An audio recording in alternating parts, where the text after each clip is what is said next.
Good Good afternoon, afternoon, everyone, everyone. and welcome back to MyTrade PH Market Outlook. Hello to those who are watching us live, and hello again to those who will catch up with us later on. My name is Cadis. I'm the AVP for the online business here at MyTrade. Kamusta na ba kayong lahat? I know everyone is excited to hear updates and what to look forward to because we just finished the first half of 2023. Grabe, ang bilis ano. But before we move forward with anything else, let me just introduce somebody who is co-hosting with me today. This is our marketing manager, Miss Gail Peñaranda. Hello, Gail. Hello, everyone. Hello. Oh, I see everyone from the comment section. Ang dami nag-hello sa atin. And I just like to commend Sir Gary Osena, Irma Mayor, Miss Marilu Rubio, Miss Athena Ko. Hello, hello, hello. Welcome to the Media Market Outlook. Can you believe we're already halfway done with 2023 with a lot of opportunities in store for everyone in the next half of the year? What do you think we should be looking forward to? Ikaw, Kadis, do you have anything in mind like new strategies for your portfolio? Are we going to take bigger risks this time, or whatever that may be? We hope for the best for each and every one of you.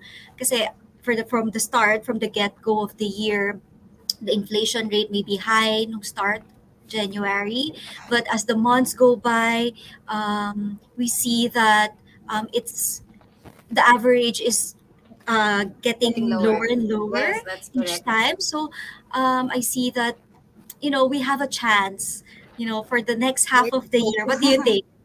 There We is hope for the hope. best. Yes, definitely. And you asked me earlier, what I'm look forward to for the rest of the year. I'm actually looking forward to hopefully lower inflation rates. Kasi as you mentioned, Yes. January was the peak of the inflation rate. Fingers crossed. And incidentally, Yes. January is my birthday. And Nako. usually every year we have like we do groceries for my birthday, but Mhm. then this year kung ano yung nasa basket ko, it's actually smaller than our usual haul. So I'm hoping na Nakakalungkot. I know pinagda-diet ako ng ano ng inflation rate na yan, but hopefully in the next coming months it would get lower. We're Mhm. being positive naman on that note, right? But everyone, if it's your first time joining us here live, please don't forget to sign up with StreamYard so that we can see your name and we can properly address you for the rest of the program. Also, stay tuned because we will have a raffle and a game later on. So amazing. My trade merch will be given away. Yes, of course. Kinakaabangan yan ng lahat. Now, to officially start our market outlook, we have our special guest, Mr. John Garcia. He is an economist and capital markets professional with extensive experience in the Philippine equities market. He currently heads the market education of the Philippine Stock Exchange, and he is primarily responsible for driving investor growth for the exchange by promoting PSE products to existing and prospective clients, investors, through market education. Prior to this role, he held positions in the capital market development and market operations at the PSE. He was the deputy head of the marketing services department and an operations specialist under the trading operations department. John has a Master of Management and Bachelor of Arts in Business Economics degrees from the University of the Philippines. He is also a PSE Certified Security Specialist, a course he completed at Ateneo Graduate School of Business Center for continuing education. Let's all welcome John Garcia.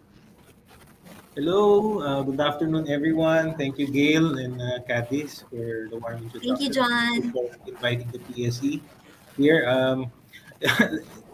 When you were reading through the introduction, it says their extensive experience. Nako, if you compare my experience with Sir Nicky and Sir Lawrence, walang kwenta yun sa akin.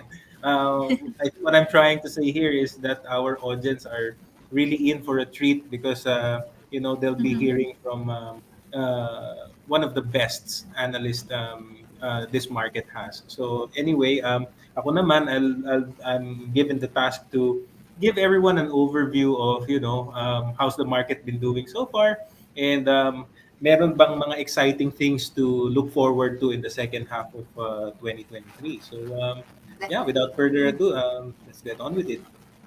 All right, thank you, John. You have the floor. Okay, thank you. All right. So again, good afternoon, everyone. I'm John Garcia from PSE's Market Education Department, and today I'll be giving you updates on the Philippine equities market, what's been going on at the PSE, how's the market been doing so far, and later I'll also be sharing some of the initiatives that the PSE has been pursuing.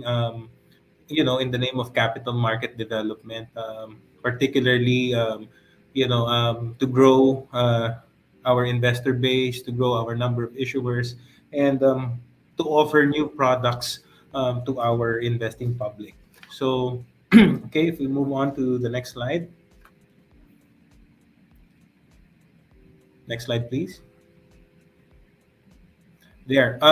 Okay, so in the next slide, you will see the index performance from the start of the year until yesterday. Our index yesterday actually closed at 6,511.49 points. This is down by 0.8% year to date from the year end close at 6,566.39 points. However, even if the market is still down right now, if you're looking at the chart, it suggests a sideways movement, but we've actually seen a little over 40% gain already from the lowest close that we had in March, on March 19, 2020, when the COVID-19 pandemic broke out here in the Philippines, and the government started locking down. um, Also, another notable number to look at here is our all-time high, which we recorded on January 29, 2018, at 9,058.62 points. So at the current level that we're in right now, we're still 28% below that. So if you look at these numbers, it tells us that, while we have already significantly recovered from the COVID-19 drop, we're still experiencing challenges in the market, brought about by, high rising inflation due to geopolitical risks. But it's good that also we're noticing these inflation figures to be easing and starting to slow down, with 6.1% in May, and I think the expectation for June is north of 5%, and hopefully this continues on to the end of the year. So, moving on to the next slide, you'll also see the next slide, please. There you go. The average daily value turnover. So, this shows us the activity that we're seeing in the market right now. When the market was strong before the pandemic, we're looking at average daily value turnovers north of 10 billion pesos a day, and now, for 2022, it's 7.3 billion. And for the 5 months of 2023, our average turnover is 6.87 billion. So not too active, I would say, compared to our stronger numbers. But it's also good to see that the activity is still there. Now, the share of our retail investor trades also has decreased to 19.6% in the 5 months of 2023 from 20.1% in 2022.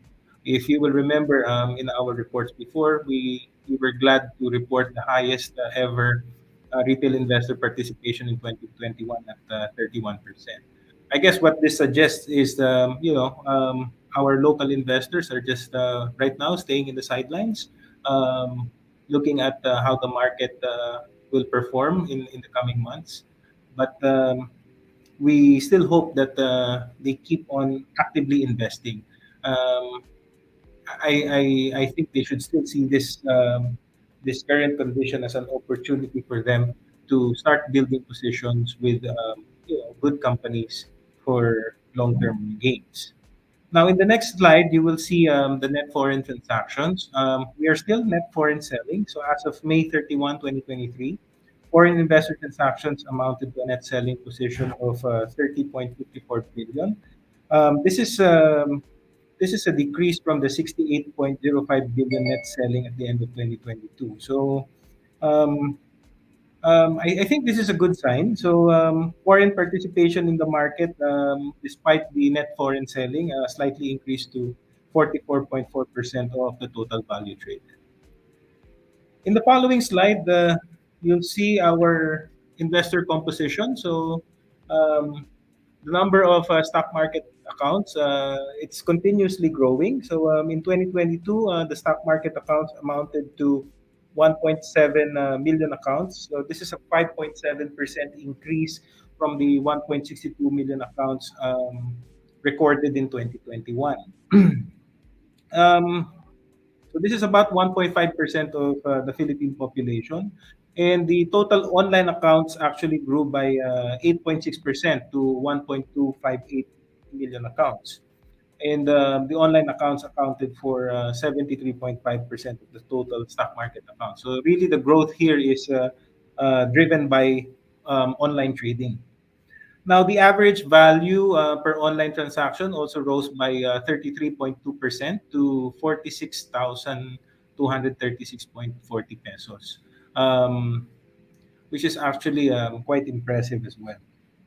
Now, the non-online accounts, on the other hand, decreased by 1.6% or by, a little over 7,000 accounts, as our brokers facilitated the cleanup of the dormant accounts in compliance with AMTA.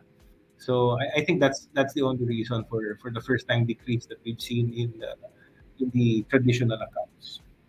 On the capital raising side, you'll see in the next slide that next slide, please. There you go. As of end May 2023, the capital raised at the PSE posted at 36.99 billion pesos. This is from the two IPOs, two follow-on offerings, and three SROs and six private placements.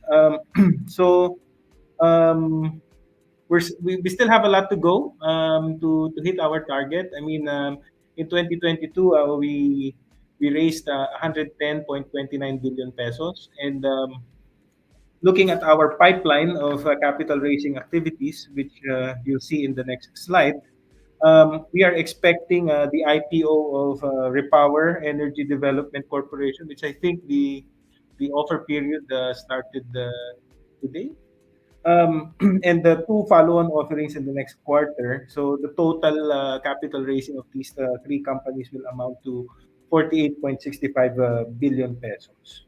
So with the current capital raised and these three companies in the pipeline, this brings up our expected capital raising to 85.64 billion pesos. So the exchange is continuing its efforts to drive new listings at the main board and the SME board. So in the next slide, you will see the initiatives that we have been doing to encourage more companies to list at the exchange. Primarily, our LEAP program has been quite successful. LEAP stands for Listing Engagement and Assistance Program. It has a total of 58 companies currently enrolled.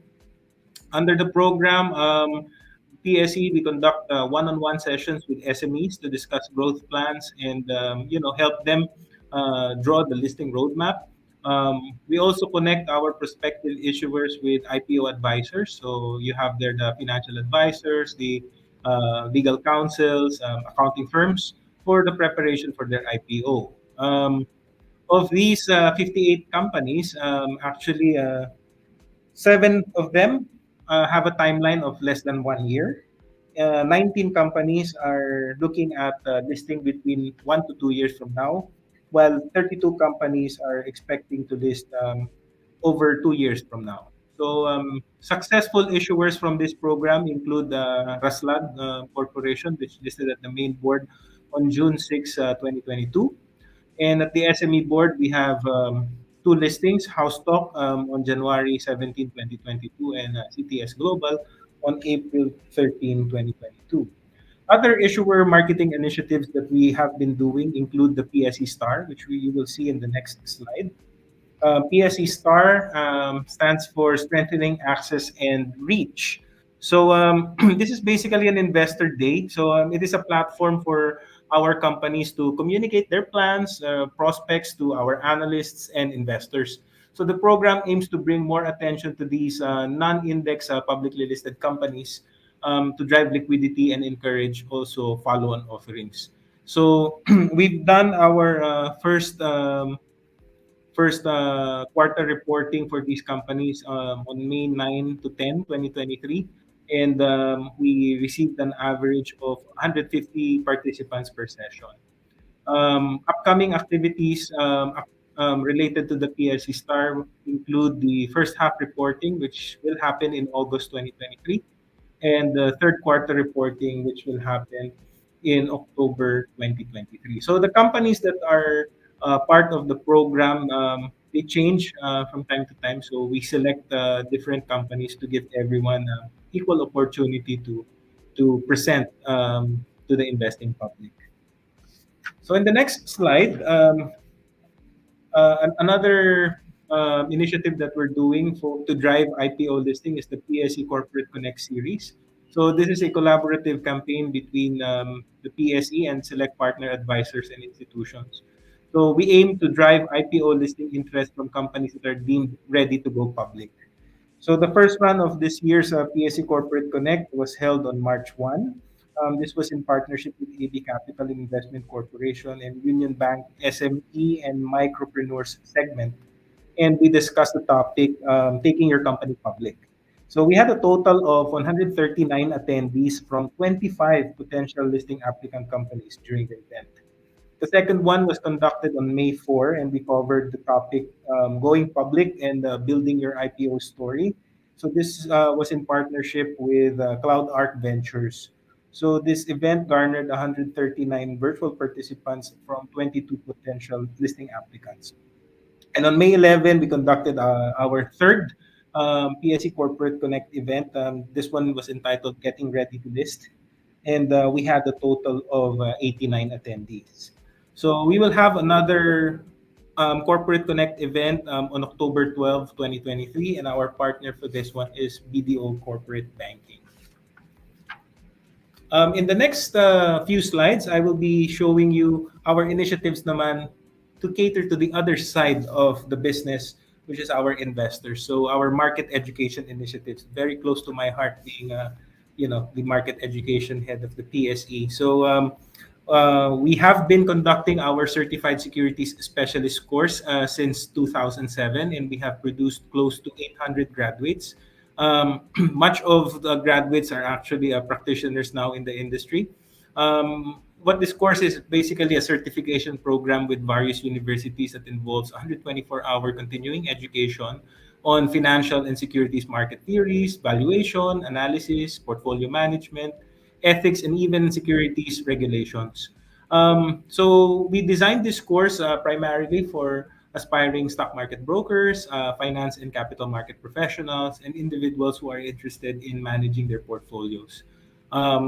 Partner universities that have been involved in this program include the Ateneo Graduate School of Business Continuing Center for Continuing Education. We have University of Santo Tomas, De La Salle College of St. Benilde, University of San Carlos, iAcademy, and the Development Center for Finance, which is an undertaking between the executives of Phoenix and the Virata School of Business in UP.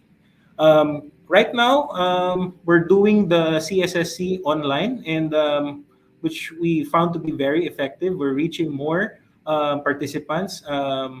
Unlike before, that our participants for the program are mostly based in Metro Manila, now we're getting participants from all over the Philippines and even overseas. The ongoing program is the sixth run that we have with De La Salle College of St. Benilde. And we have 42 enrolled participants. We're expecting these participants to graduate in November. And also, we will be opening up the enrollment for our 14th PSE Ateneo Certified Security Specialist course in July. So if you're interested in this program, please watch out for our social media posts. In the next slide, we show you the PSE Investment Expo 2023. So this 3-day online conference, we covered a lot of topics that include personal finance and important topics about investments such as stock market basics, technical analysis, and building a portfolio. And of course, MyTrade has always been supportive of the Investment Expo initiative, and they have been part of this event since 2022. The first one we did in January. We did the Campus Expo in November, and just recently the Investment Expo 2023. So this is a virtual event. We gathered thousands of participants, and it's very engaging. Just looking at the stats shown in the screen, um, we've seen the events like this as very effective, and I'm happy to be sharing that we're planning to conduct the first investment expo for 2024 that will be a physical plus online event. So it's a hybrid setup. So finally, we'll get to meet our investors live and face to face. We'll start it here in Metro Manila, and then we'll go around the Philippines and hopefully even overseas. Also, during the Investment Expo 2023, that was on March 9, we launched our new PSE Academy website. So this you'll see it in the next slide. Our Academy website provides a comprehensive and interactive and practical web-based investor education platform for our market participants, investors, and the general public. So this is our new hub for our digital investor education programs. And some of the key features include an online stock market course, access to our library, reading and visual learning materials, investment calculator. You'll also see the various events, not only of the PSE, but all of our market participants and even the SEC in our PSE Academy calendar. And if you'd like to, book a reservation for a seminar or an exchange visit, you can do so through the Academy website, which leads me to the next initiative in our following slide.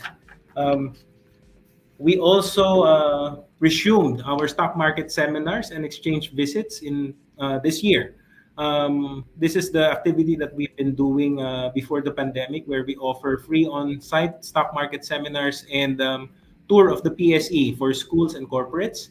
So the seminars, of course, aim to educate the participants about the capital markets, and we are targeting to conduct these seminars 2 to 4 times each month. So far, we've conducted 12 of these seminars and exchange visits and gathered 647 participants. In the next slides, I'll be showing you the other events and initiatives that we have at the PSE, which will also lead to my closing.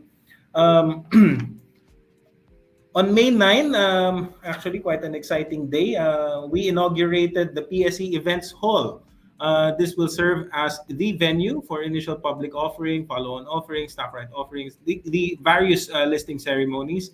This used to be the former trading floor at our BGC headquarters, which we renovated and converted into a fully functional events hall. And other capital market related celebrations, of course, will be done at this venue. Another product that we launched this year is our PSE Equip, or the Equities Information Platform, which you'll see in the next slide. We also launched this on March 9, 2023 during the Investment Expo. So this is a data analytics platform developed specifically for retail investors to enable them to access comprehensive and reliable info on the Philippine stock market. So what we aim to do here is basically to democratize access to market data. And some of the features of PSE Equip include the real-time market data and news, in-depth stock market analysis. We have tools for fundamental and technical analysis here. Stock reports, you can create your personalized portfolio, and you can also maximize the charting tools. So right now, this is still in its soft launch, and we are expecting to complete the other features hopefully within the year. This includes a stock screener and a report generator. So you can come up with your own portfolio, your own watch list, and you can customize your parameters, and this platform will generate its weekly report customized for you. All right. PSE Easy. So when we first introduced this in 2019, this actually revolutionized the local small investor program for initial public offering. Um, Converting the process to online made IPOs accessible to retail investors all over the Philippines and even abroad. We were able to increase the LSI participation rate dramatically. And now with our phase two, or the new PSEEC that we will be launching in July, by the way, we're including other subscription options for follow-on offerings and stock right offerings. But I think the more exciting part here is this time you don't have to go over the counter and pay for your IPO subscription, because we are already integrating online payment systems into PSEEC. So the process here and the experience will be completely online. Of course, we want to make everything very accessible to our retail investors. And there are also other functionalities that are available here in the new PSEEC that you'll find very useful. I won't be announcing them now because I don't want to preempt the actual product launch that will be happening very soon. And finally, in my last slide, I guess this is the most exciting slide in my presentation. Some updates on the initiatives.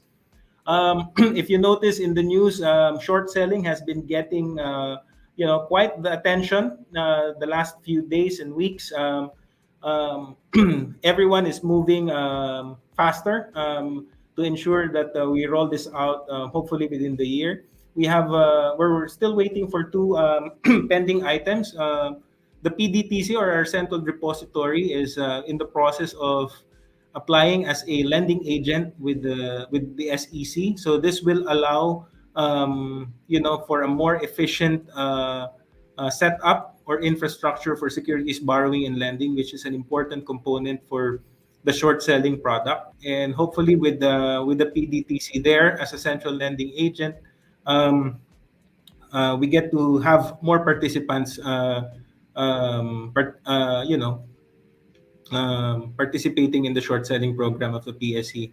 We're also waiting for the acceptance of the GIMSLA, or the Global Master Securities Lending Agreement, by the BIR. This will allow more foreign investors to participate in our market, and hopefully, regardless if our market is going up or going down, we'll see more foreign transactions, and hopefully less of the net foreign selling. Another product that we rolled out earlier this year is the new clearing and settlement system of the SECP. This time, the new CNS system can handle multi-currency settlement and a shorter settlement cycle as well. So from the T plus three settlement, we will be reducing this to T plus two.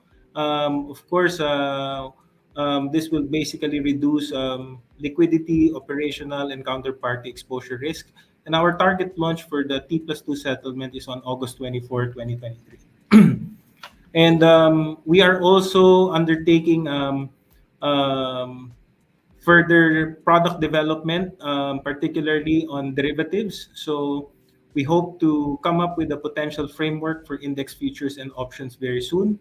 The status of this, current discussions with the potential partner exchange are ongoing, and our business development team is very busy on this initiative. Another exciting product that we are looking at is fractional trading. So this will allow an investor to buy partial shares of a stock, which makes transaction in peso value, basically making stocks more accessible, I would say. So it's gonna be cheaper to invest in stocks with this product when this product is rolled out. It's gonna go through phases, and basically when you see us starting to operationalize this initiative, you'll get to appreciate how the market is becoming more and more accessible, not only because of technology, but also because of reduced cost or minimum investment for stocks. And finally, we're also looking into cross-border trading. An MOU with the Shenzhen Stock Exchange was signed earlier this year, and this will enable information sharing, cross-market promotion, and cross-border product development. So right now, the status for this one is ongoing working group discussions with Shenzhen. All right, I guess we've covered quite a lot, and for the first time, I finished on time. So thank you for listening. And if you have any questions, I think we have time to take two or three. All right. Thank you so much, John, for the very insightful presentation. There's a lot to look forward to for PSE. Very I've been much. writing down notes the whole presentation. So there are things that we should be working on as well para masabayan namin kayo. But I'm really excited for what's going to happen. Don't worry, Cadis. We will definitely be in touch and onboarding our brokers, including Abacus. Whenever these products get closer to operationalizing. Yeah. Mm. I'm very happy about the update on the PSEC because there are a lot of clients who really utilize that, and Mhm. having an online payment system integrated into it would be very helpful for them. Although at least on our part, we do help them with their settlements by assisting them in doing the payments through their MyTrade account. But if they can do it on their own, diba, on the website itself, why not? That's a really good initiative. But John, I know our audience have been listening very intently to your whole presentation, and now let's take in some questions. All right. I have a question here from Walian52. What are the PSE's initiatives to steer more of the PH population towards stock market rather than crypto or Ponzi-like investment schemes? Yeah. Okay. Thanks, Wallen, for the question. Um, Well, we're basically we're doing all these initiatives to make our market, the Philippine equities market, more accessible and more affordable for Filipinos. So for example, the fractional trading, it's actually a part of a bigger project which we call stock investment democratization. So what we want to do is we want to revisit the board lot table and and recalibrate the board lot table to reduce the minimum investment down to 50 pesos. So that's what we're trying to do. So imagine if a retail investor trading online through MyTrade or through various mobile apps can now buy stocks as low as 50 pesos. I guess that would entice our investors to take a second look at the Philippine equities market than just crypto because as you know, stocks have more fundamentals. They are a relatively safer investment compared to crypto. And now that they are as affordable, then I guess what stops our normal Juan de la Cruz from choosing stocks over crypto? And aside from, of course, the the democratization, the making fractional shares available.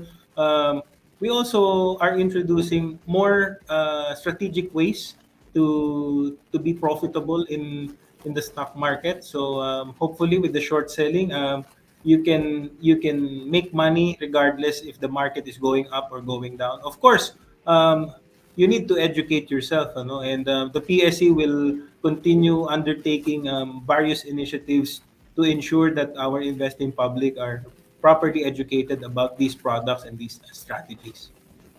All right. Thank you very much for that insight, John.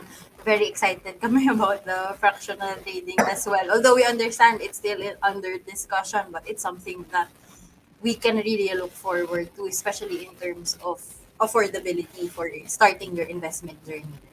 Yes, yes. I Cadis, we are really working on that project, and you'll expect to hear from us soon about it. So it's not too far down the pipeline. Alright. Very exciting. Oh my gosh, na-excite talaga kami dito. Kung makikita mo lang yung aming internal group chat, it's really booming. But I have a question here from Tin Reina Buan. A question po for Sir John. What's the PSE's long-term target in terms of investor participation? Yeah, well, we hope to get more than 1.5% of the Philippine population to invest. Actually, our approach has been more holistic in this sense that we're not really just promoting investing in the stock market, but rather investing in general. Ano? Especially for investors who are just starting to learn the ropes of investing, we advise that they start with managed funds, with mutual funds, no? And we haven't really set a target like a hard number that we want to reach X million of accounts. But as you can see through the initiatives that we have been doing, we are basically making sure that there's no stone left unturned, ika nga, no? And tapping all the opportunities out there to make our market more and more accessible, and hopefully if it's not directly investing in the stock market, but even through managed funds and even through other products, we get more investors. Because at the end of the day, this will translate to added trading activity at the exchange. Now, in support of that initiative, of course, we want to make the market resilient and desirable as well, not only to the local investors, but even in the global arena. That's why we are continuously, introducing products to make our market at least at par with the other markets in the region. And hopefully, the short selling would be a good product that to drive liquidity in the market, regardless of market conditions. All right, thank you, John. This is our final question for your segment, but I hope, John, that you can, your lines are open to answer questions offline because our audience do have a bunch of other questions. Yeah, just But send them across and we'll reply to you, Cadiz. all right, thank you. But at least this is the last question that we will answer live.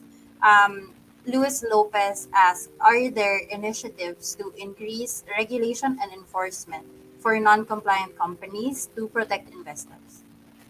Yeah, thanks, Louis. We are continuously reviewing our disclosure, listing and disclosure rules. From time to time, you can notice that there have been amendments to these rules, basically to strengthen investor protection. And also, when we come up with these new products, believe me, Louis, when I say that a huge consideration when we design all of these new products, short selling, fractional trading, a big component that we have to answer to the regulators, in this case the SEC, is how do we keep our investors protected. So rest assured that the PSE will continue to undertake initiatives that will ensure investor protection. And if there are any concerns, Louis, personally or of your friends, uh, about your investments or any questions, feel free to contact the PSE. It's a simple email address, info@pse.com.ph. Our team is very responsive, and we will ensure that your concerns are duly addressed. All right. Thank you so much, John, again for your insights with our questions. I believe it has helped a lot, especially your presentation for our audience so that they can actually have something to look forward to with the PSE and their investing journey. So, thank you so much. I guess this is the time that we have for your segment. Do you have any parting words for our audience? Yeah, again, I'd like to thank Cadiz and the rest of the MyTrade team for inviting the PSE in MyTrade's mid-year market outlook. We always see this as an opportunity to reach out to our investors and also to listen to their feedback. And we hope that through the initiatives that the PSE has been undertaking, recently that our investors will stay interested in our market, and that they will keep on investing, and hopefully as they invest, that they'll keep on studying these investments to ensure that they're making sound decisions, and just do their best to avoid investment scams. Thank you, John. On the Thank you. studying part, we're here to help you all the way. This is Thank why you. we're doing this market outlook as well. Thank you so much, John. We'll see you again. Of course, anytime. All right. So, for the next part of our market outlook program, our next speaker would be Sir Lawrence Gonzaga. I'm sure you all know him. But before we move forward to his segment, may I just remind everybody who had unanswered questions earlier, please sign up for our Facebook group, MyTrade Map. We will be answering some of your questions there. Some will be answered publicly in our Facebook or social media pages, but some of them will be answered in our Facebook community. So please remember to sign up for that, especially if you are one of our clients. If you're not yet one of our clients, please do sign up for an account so that you will be able to hear the answers to the unanswered questions for John earlier. But now, moving forward to the next segment of our market outlook, our next speaker happens to be the first technical analyst of Abacus Securities Corporation, and he is known to be the first chartered market technician in the Philippines. Everyone, please let's welcome Sir Lawrence Gonzaga. Yeah, Hi, Sir thank you. Lawrence. Good Hi. afternoon. Yeah, good afternoon. Please Yeah. take the floor. mhm. Let me present the technical market outlook for 2023 June for the second half of the year. Do we have the slides?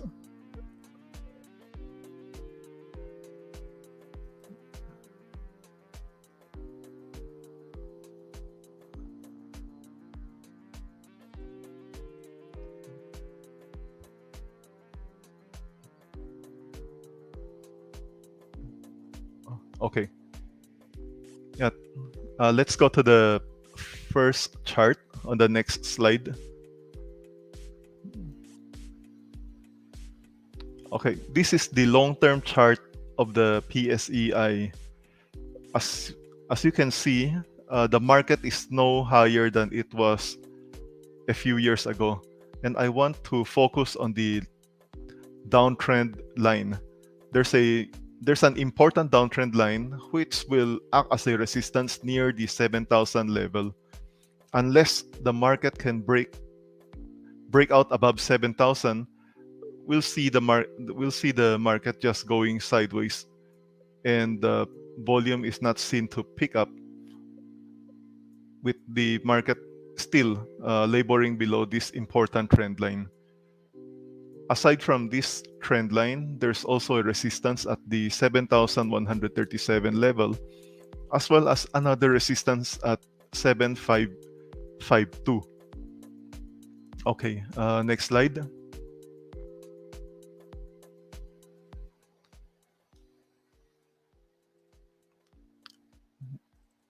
Next, we have the daily chart.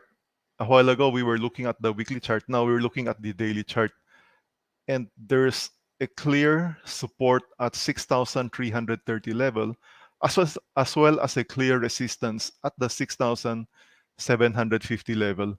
The market has been bound by these two support and resistance levels since March of this year. So unless the market can break out or breaks down, the sideways pattern will just continue. And the 200-day moving average line is at around 6,500 plus. So we expect resistance also at the 6,500 level. So unless we see a breakout or breakdown, market will continue to be sideways. Next. Here we run a simple screen showing which stocks with 25 million pesos average daily turnover is trading above the 50-day as well as the 200-day moving average line. We define these stocks as being in an uptrend, and what came out are SM, GT Cup, Meralco, ICTS, Bank of Philippine Island, Aboitiz Power, Century Pacific, Emperador, Bloomberry, and Metro Pacific. Okay, next slide.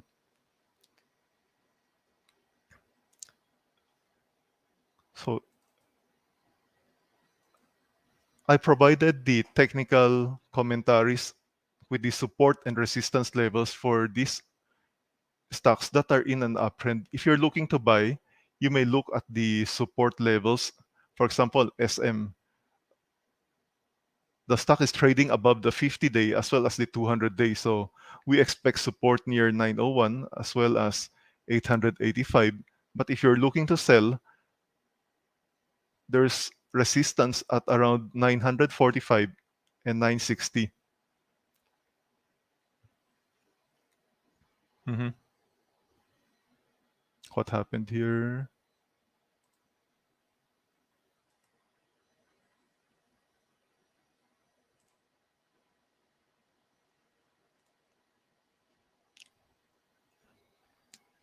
I will not go through each and every one of the support and resistance levels. You may take a picture of these support and resistance levels, and when you open your chart, you may try to identify these support and resistance levels and see if we have the same support and resistance levels. Uh, we'll leave some time for question and answer, and we can go to the next slide. These are not these stocks did not show up on our screen, but been uh, has been getting a lot of investors' attention either because they drop a lot or because of some other reason. We have Monde resistance at 859. Today it dropped back again to 8 pesos, 801. And we have an upside gap at 760 to 769 to 779. This is a support level. And the 50-day moving average line at 871 is also resistance. Next, we have URC, resistance at 140 and 148. And we have Globe, which recently went up and came back down, but we expect support near the 1,700 level. But if ever it bounces, we expect resistance near 1796 or 1842. Then one of the biggest losers among the big caps today, JG Summit, there's a downtrend channel support at 43.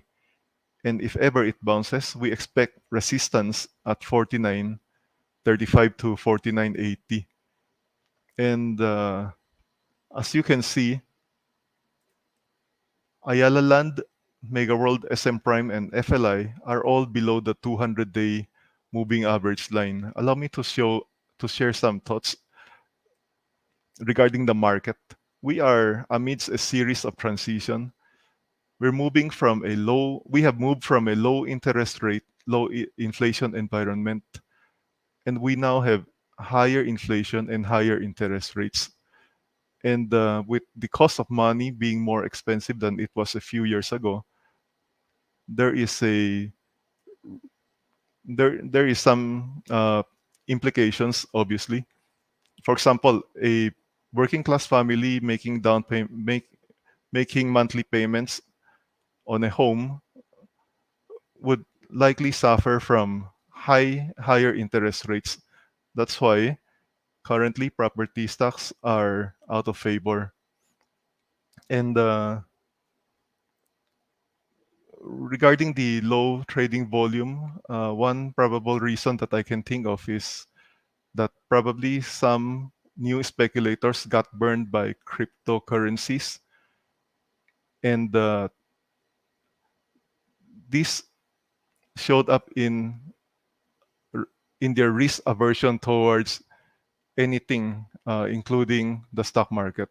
So Those are just my thoughts. And later we can focus on some individual stocks in the question and answer portion. Okay, that's it from my end.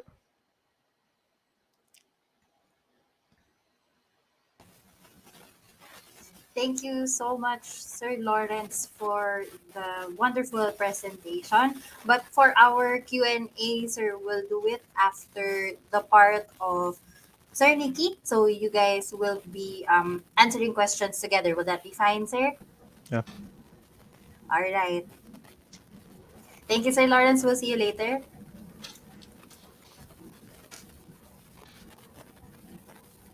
Okay. Hi, Gail. I think it's time for the much awaited part. Kadis, Yes, I think we need a break. I think it's about that's time true. kasi 'di ba earlier Sir Lawrence said that our audience or our the audience right now can check their charts to take a look side by side on the technical commentaries if they have the same charts or the Correct. resistance and support levels are the same. So I think Mm-mm. this is the right time for that. And at the same time we have an exciting question for That's true. everybody, and then mapapalanunan nila yung merch na sinasabi natin earlier today. I think Yes. everyone's excited. I can see the comment section is um, blowing up. Yes. There are a lot of Actually, questions, a lot of um, commentaries about what's going on today in the market. So, mm, before we answer those questions, Kadis, ano ba ang ating break segment for today? it's the guess the title of Sir Nicky's talk game. Guess the topic, guys, because we have been posting about the market outlook for the past week, and I am sure you have seen the general theme kung ano yung pag-uusapan natin later with Sir Nicky. And like, kung familiar kayo with one of the longest running teledramas, MMK. This is inspired by that. So, can you guess what is the title of Sir Nicky's talk? We will choose three winners who can tell us the right answer. And can I see, uh, type, can you please type ready if you're ready to answer this question? Hindi kami magsa-start until we Mhm. see people here commenting ready. Just to be clear, the merch that you will be winning, it's not just one, not just two, but it's a set. All right, It's a the whole merch, bag to be it's exact. a whole bag of MyTrade merchandise that you will be bringing home. If you're ready to guess the title of Sir Nicky's topic, if you must know, we also do this sometimes. We guess Sir Nicky's topic before he does the Outlook presentation. So we thought about bringing it to you as well. So, yan, I can Uy, see ang dami na. uh, Okay. Eljan is ready. Jess Medina is ready. Jericho Esarza is ready. All right. I think we have a lot of people ready. Miss Marilu Rubio is ready as well. Again, She's guys, G the yeah, she's been ready. She's since been the start. commenting on our I think posts as well. Yeah, Kadis, I think we can give them a clue because we've been mentioning the topic since Yeah. the start of the program or the event. And if Mm. you've been watching us on our social media pages, I'm sure you've seen this word or Word. phrase. Yeah, Yes, word or correct. phrase about Sir Nikki's topic for today's market outlook. So you can take a look at our pages right now, or if you have a wild guess, just drop it down in three, 3, 2, two, 1, one, go! go! Please type in your answer to the question. What do you think is Sir Nicky's topic? If you look at our social media pages, paulit-ulit yung term na ito, Word na itong word na at ito. Makikita phrase. nyo siya sa lahat ng ating mga caption, sa lahat ng words. You can take a guess. Alright, so let's go through the comment section. Ed Bayonito said, it's mid-year market outlook. Yes, this is the Could mid-year market be. outlook. That's a good guess. Albert Uy said, recovery. All right. Lyle, Jess Medina said recovery. Eljan said recovery. I guess we can give them more clues, Gail. Ano? Mhm, It's a two-word title, mhm. and Pwede rin then yung first word only, and it's a okay. very hopeful term for Mm-hmm, everybody, as we've mm-hmm. seen. So yun na mention nga natin from the introduction that Yeah. inflation rate has started to ease. There are good things happening moving forward. Ano pa ba, Kadis? What are the clues? I think there are a lot of clues, but one of them is already on the money. Can we say it? But it's not yet the full title, but I think this is Mhm, 50%. Naka 50% na siya dun sa tamang mhm. title. It's, Yeah. can we post this? Andre Cordero C. He said it's opportunities. So this is 50% of the title already. Now, oh, guys, ito na yung 50%. You can just guess the rest. Ano ba yung first word before or Okay, after this one? yeah, let's give them another minute to think about it, internalize what we've been talking about from the start. Yes. Okay. I can see Saldi Santillan. He said also opportunity. Yes, could Mm. be. Ferdy Kitabay said Third, positive mhm. opportunities. Yes. Mm-hmm. Relax muna said focused opportunities. Magandang term yan, Nahuhuli na relax. nila. Nahuhuli na nila. It's a positive outlook for everyone that they see that it's focus, it's relax. Mm. Malapit na. It's almost there.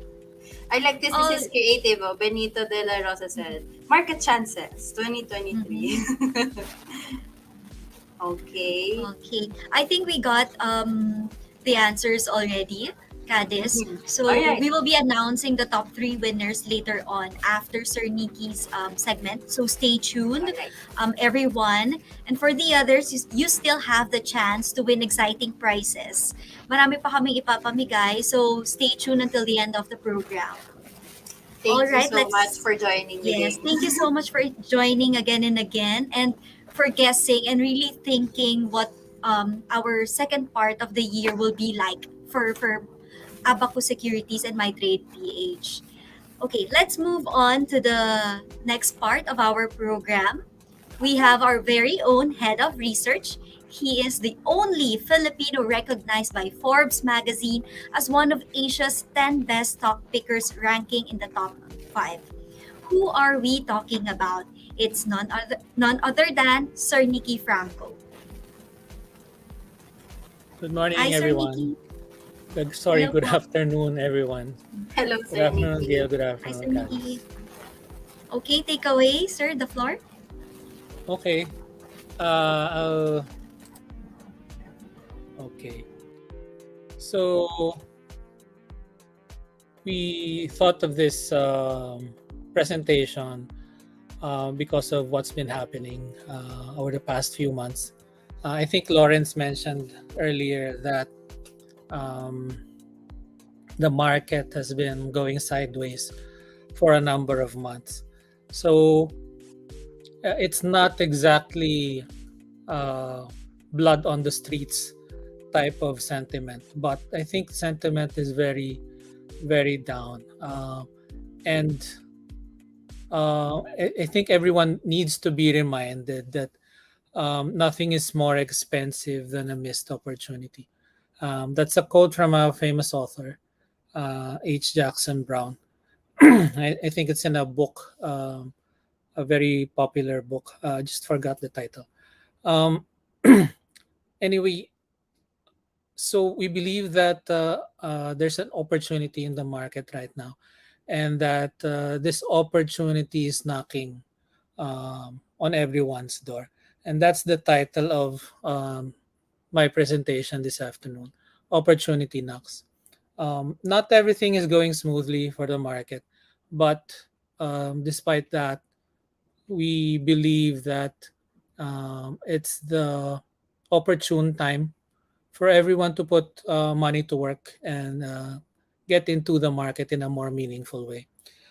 Before we um, go to our stock picks, we first, as usual, go to a discussion of a number of factors that affect equities. First is on the economy. We think that first quarter GDP, which was better than most expected, was actually helped by a low deflator for the government expenditure part. If not for that, it would actually have been lower than expected. So we are sticking to our full year growth view of 5 to 5.5%. And then, as you can see in that chart, the growth since before the pandemic is still actually trailing that of most of our peers. The only country that we are ahead of in terms of GDP growth since 2019 is Thailand. And I think the reason for that is Thailand's tourism industry is much larger than ours. So it will take a little bit more time for Thailand to catch up. Uh, Another thing that we are seeing is that animal spirits appear to be hibernating. If you look at the recent um, business confidence surveys done by the BSP, businessmen appear to be less optimistic moving forward. However, despite that, we were talking about earlier inflation, how it has been falling. I think that's going to be one of the things that will support the market moving forward. Still on the economy, uh, over the past few quarters, the economy has become even more dependent on consumers. As you can see in that chart, um, the contribution of household consumption expenditure, the middle line there, was well above the trend line in the fourth quarter of last year. It's been coming down. It came down significantly in the first quarter, and we think that it's going to continue to return to trend. So that's another reason why we think GDP is going to slow down significantly over the next 3 quarters. Also, China's economic recovery story has disappointed. Um, the economic indicators there show that the recovery is faltering, and there is pressure on the Chinese government to increase stimulus for the economy. Um, we also have broader concerns about the quality of some of the economic data that's coming out. This chart, for example, shows that both the labor force and the number of employed are well above the trend line from 2010. There could be a number of factors to this. Maybe the slowing birth rate, but that is much more recent. So we think that there's a reason to be more at least curious about what's really going on in the economy. Next is on the exchange rate. Um, the movement of the peso can actually be explained, at least in part, by the weakness in the dollar compared to uh, the US's major trading partners. So, because of this, the dollar index is likely to weaken further as the Fed ends tightening and starts to cut interest rates starting in the second half of 2024. So, with the dollar index weakening, this should be positive for the exchange rate. However, we believe that the peso is going to underperform compared to its peers as GDP growth slows in the second half. We also expect the current account deficit to widen. We've also seen foreign direct investments slowing down, and hot money is still in the red. So we are looking at still 56 to 1 by year end, uh, closer to 58 to 1 by 2024, and over the long term, 60 to 1. Next is on consumer spending. As I mentioned, become uh, it's become an even bigger component of overall GDP growth. Like business confidence, consumer confidence has weakened in the last survey done by the BSP. We already mentioned that consumer spending is going to return to trend. However, we believe there's going to be some exceptions. Travel, automobiles, and high-end um, items are likely to continue to be strong moving forward. Next is on inflation. We agree with outgoing BSP Governor Medalla that inflation is probably going to go back to target range by year end. And a major reason for this is, as you can see in the chart, Brent crude, especially when you look at it in um, peso terms, has gone down by about 40% from the high. So we actually think that inflation may overshoot to the downside by year end or by the early part of next year. However, the benign inflation environment might actually be short lived because of the looming El Nino. Or actually, um, they've already declared that El Nino is already here now. So there's a potential for inflation to go back up significantly because of El Nino's effects on agriculture. We've already seen higher rice prices both in Vietnam and Thailand, where we import from no, most of our rice. So again, there could be higher inflation towards the middle part of next year. There's also potential for higher power prices, also because of El Nino. We actually get a significant portion of our power supply from hydroelectricity. On interest rates, we believe that the BSP's pause is actually um, is actually going to end up being the end of the tightening for this cycle. Um, but we don't think that authorities, officials are going to cut rates until 2024, maybe the first quarter or even later. And this is despite the steep inflation drop that we've talked about. We think that the monetary board is going to be mindful of the yield gap with the US. As we can see in the chart, the current yield gap is about 100 basis points.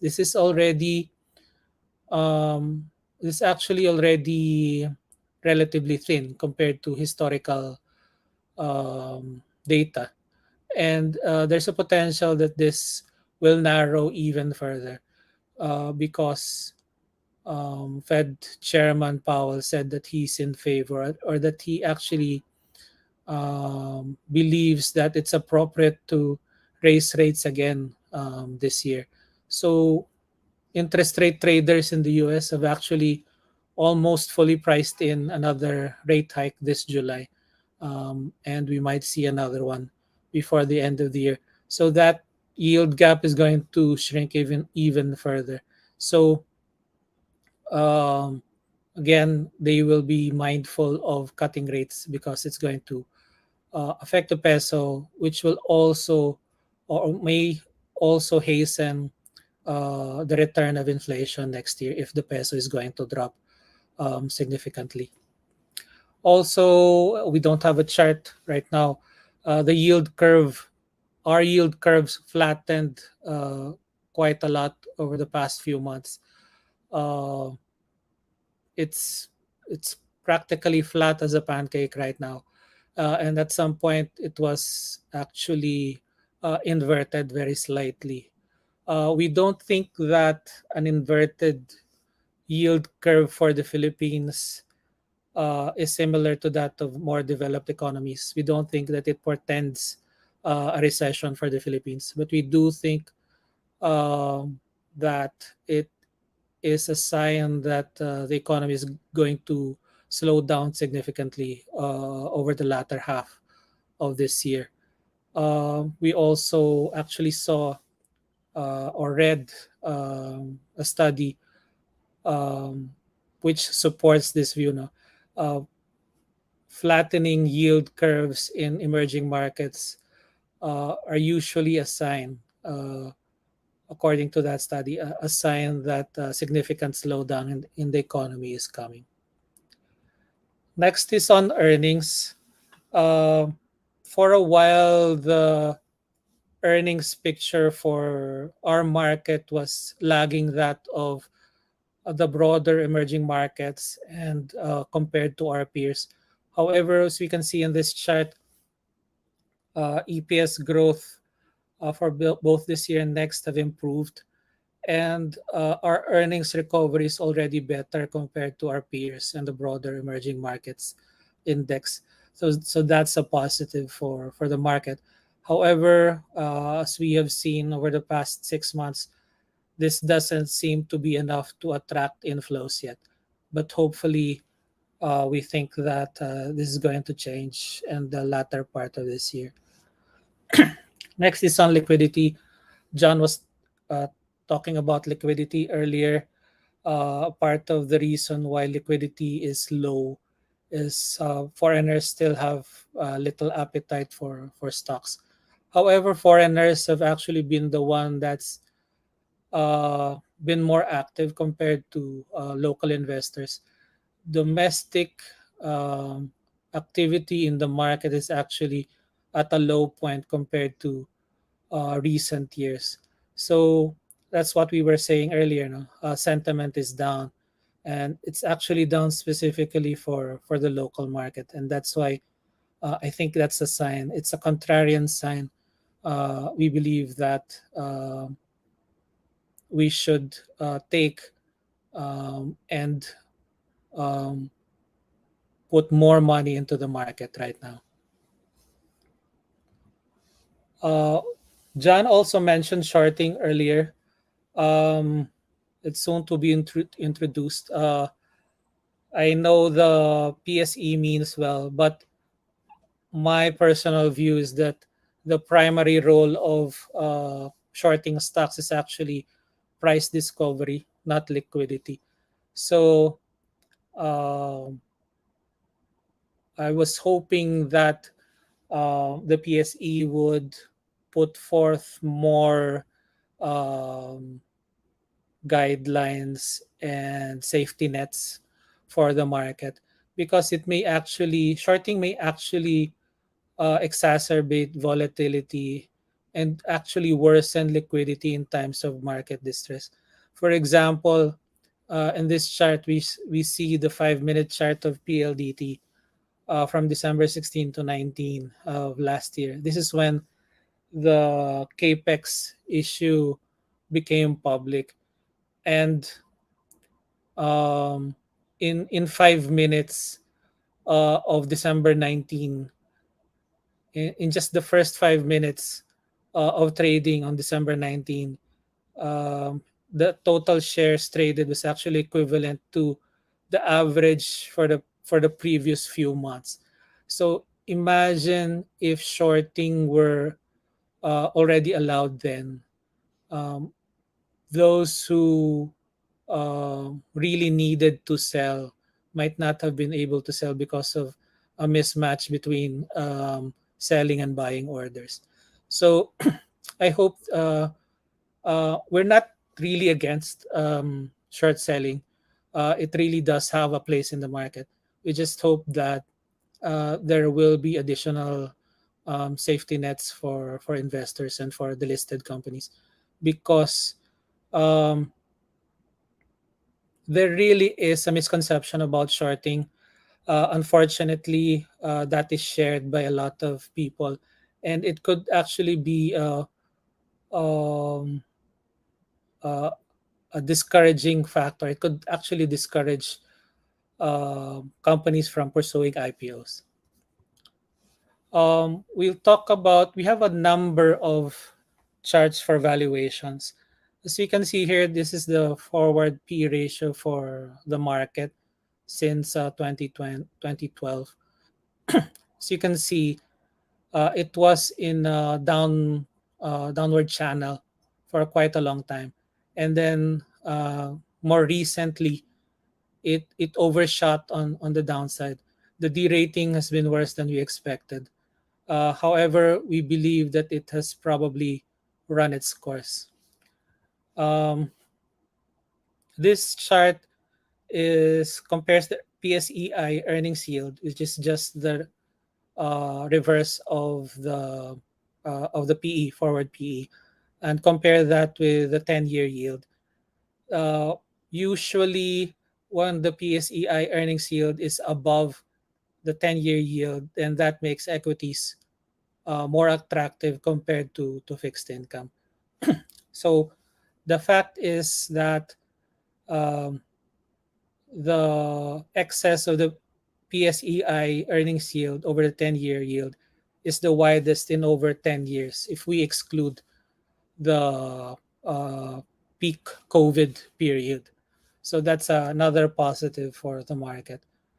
Next, we see here that the PSEI is already trading at a discount compared to the broader emerging markets space.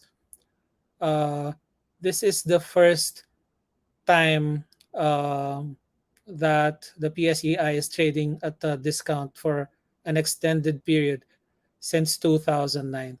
So that's GMA era. No?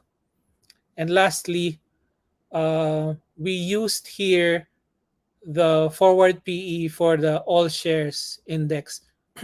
And the reason for that is the main index for Thailand, the main index for Indonesia, and the main index for Vietnam are actually all share indices as well. Only Kuala Lumpur's main index is not an all share index. So we believe that it's more appropriate to compare the all share index, at least for this chart. And as we can see here, um, the Philippines is already the second cheapest market in the region compared to within the emerging market space in the region, so excluding Singapore. And we see here that um, the forward PE for the Philippines is still trending downward, whereas the forward PE for Vietnam is actually trending upward. So we might soon see the Philippines as the cheapest market in the region. So with that background in mind, we now switch sector outlooks. We remain overweight on banks despite the 23% outperformance versus the index over the past year. Our top pick remains BDO despite a 48% outperformance compared to the index. We believe that net interest margin expansion is going to continue until at least year end. This is partly going to be offset by a loan growth deceleration. But again, we remain overweight. However, we do recommend starting to take profits at some point later this year. Next is on energy. We are neutral. Sorry, this chart didn't come out the way I thought it would, but the the thing with energy, we believe, is that uh, energy prices are still going to remain high, even though the incoming influx of LNG plus increasing battery storage should lessen WESM price spikes. Um, Offsetting this, of course, is again El Nino as a threat. We also believe that second quarter earnings for energy is going to be better. Um, we've been monitoring WESM data. Prices for the second quarter seem to be better compared to last year. Volumes also seem to be better compared to last year. One key thing that we do want to mention, because of the number of renewable energy projects and because of the coming influx of LNG. San Miguel, for example, said they have a project that will come on stream by 2024 or probably the latest 2025. Uh, First Gen also said that preparatory work for another gas powered plant is already well on its way. So there's a potential for coal assets to become stranded in our view in as short as 5 years. So keep that in mind when investing in energy stocks. Next is on property. We remain underweight. Uh, Interest rates are going to slowly come down as inflation goes down. However, office vacancy is predicted to reach 21% this year by the end of this year. And it's higher, even higher. So there seems to be uh, no recovery for the for the office segment for this year. It keeps getting pushed back because work for home is here to stay already. There's also potential drag if luxury residential is taxed. Remember that there's still uh, talk of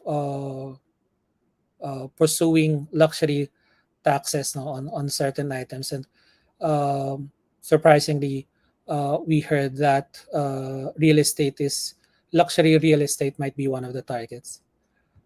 Next is on REITs. We are actually separating REITs from the property market because it's a yield play for REITs, whereas it's capital appreciation for property stocks. So we are overweight actually in REITs. We believe that rates are going to fall significantly over the next 12 to 18 months. So this is going to be positive for REITs. So we prefer REITs that have less exposure to office and those REITs whose yields or dividend payouts are increasing. So our favored play here is still CREIT because uh, it's really not connected to property. Next is on telecoms. We are neutral. Um, Home broadband has reached uh, maturity already. However, we believe that it will return to growth eventually. It's just that really a lot of the demand for home broadband was pulled forward by the pandemic. But with growing population, growing household formation, and higher disposable incomes, we believe that home broadband will eventually return to growth. Uh, Meanwhile, we believe that PLDT's acquisition of Sky Cable may not get PCC approval for competition purposes. Meanwhile, Mint's IPO could become a catalyst for the sector sometime in 2024. Uh, the CEO, Mr. Ernest Koo, was uh, quoted as saying that their target is to be push button ready for an IPO of Mint by the end of the year. So it probably is going to depend on market conditions. So let's cross our fingers that Mint's IPO will happen by the early part of next year. Next is on conglomerates. We remain overweight here. It has barely outperformed the PSEI year to date, despite stronger earnings recovery overall, except for a few names. No? So we believe that it is likely to lead the market when the time comes. It is also, conglomerates are also the cheapest relative to the PSEI in at least 10 years, probably much longer than that. Next is on consumer discretionary. We are overweight. Uh, Inflation should again become benign by year end, and hopefully remain so for at least 6 months after that. No? We also think that the faster decline in population growth rate compared to before now is going to also induce a faster decline in the age dependency ratio. So this might finally herald the demographic dividend that we are all hoping for. Of course, it still depends on a lot of things. It's not just population growth. It's not just the age composition of the population. It still depends also on a lot of the government's priorities on spending and such. Um, uh, However, our view for the discretionary sector is tempered by relatively high valuations, especially for Jollibee uh, and URC, but rising uh, raw materials costs and operating costs are also going to temper our expectations. But uh, we are overweight on the consumer discretionary sector. On consumer staples, we're underweight. Um, Falling inflation means that investors will need less of a hedge. Uh, it's not the time to be defensive, so consumer staples is probably going to be out of favor over the next 6 months or so. Slowing population growth is also going to be a negative. Of course, um, staples is not consumer staples is not elastic, so even though incomes are going up, it's not really going to induce higher consumption of consumer staples. So this is just a review of our top picks. We've seen a major outperformance in the first half of the year, both on a simple and weighted average, as you can see in that chart. For the second half, our picks largely remain the same, except we are replacing URC with Monde, and we will explain this later. We are also replacing Wilcon with SSI. We would also tender MPI when the revised tender offer is announced.